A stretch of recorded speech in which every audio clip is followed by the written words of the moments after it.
Mark Harding, the 24th champion of the California Senior Amateur Championship. How does it feel? Oh, it feels great. I've played in so many of these events over the years, and have never really finished that strong in any of them. And so to finally get one that I wasn't real happy being qualified for, because now I'm 55 and a senior, so that's not the fun part of playing in the Senior Open, but it sure makes it nice when you win the first one that you're eligible for, so it was great. Last year, John Pate won this event, his first go-around. You're now 55 in the game. You win your first one. Pretty tough competition, though. Yeah, we had come out today, and John McClure was playing ahead of us. There was 3 really big names from the SCGA events and California events ahead of us at even par, only 2 shots, which we knew they could make up real quick out here. So we had to concentrate, make a lot of birdies, and knew it wasn't something about just protecting whatever lead we had. We had to go out and just make a bunch of birdies, and Don pushed me considerably and helped me to stay focused on needing a bunch of birdies too as well. But it was an awful lot of fun to win the very first one. Talk about the course today. Seemed like everyone got off to a hot start. Maybe the front was set up a little easier, but then there's Mesa Verde's back 9. Yeah, the front, they kind of gift you one on number 1.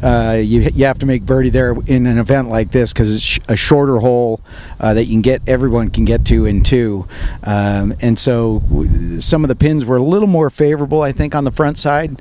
And then the wind has been just a constant way to keep the course from us shooting real low over the last 3 days. So we didn't get any rain, so the weather part of it was good other than the wind, but it made it extremely tough out here just to pick the right club. Watching the leaderboard and the play live today, things seem to be going along nicely. You had a nice cushion, get to hole 14, make double bogey. Yeah. Walk us through, though, what happened next.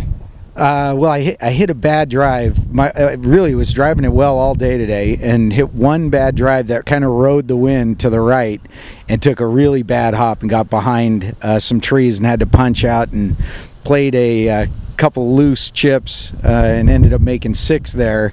And I think went back to a tie with Don, and I think maybe John was 1 behind, so knew we had to bear down, and Don was making birdie after birdie after birdie. So I hit one in on 15,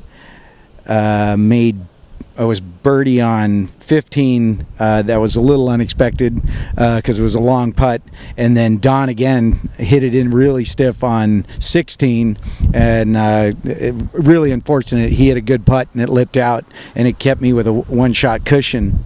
We then went through 17, and we both hit bad drives, and I was lucky enough to come out with a pretty easy chip to make par, and Don made bogey to give me a 2-shot cushion playing 18. And 18 here at Mesa Verde, 2 shots isn't enough of a cushion when you're standing there. Well, the members, I think, describe it as the toughest 185-yard par 5 on the course, right? So exactly. Standing over that tee shot, you probably knew what you had to do. Talk about the jitters. Yeah, it's one of those things where, you finally have a chance. You play a lot of golf and practice, and you always want to have a chance to win something, and you want to know what your swing will do, whether or not it'll hold up under that pressure, especially with the wind howling in our face. And I hit a 4 hybrid as hard as I could and ended up about 25 feet short of the flag, and was very fortunate to make a very good 2-putt. So Don actually rolled one in, typical to Don's play today, to close the cushion to make me make that last putt, which was, as the members here at Mesa Verde know, can be a little bit slippery back into that hill. So I was very fortunate to see it go in. Well, congratulations once again on being the California Senior Amateur Champion. Thanks. It sounds wonderful.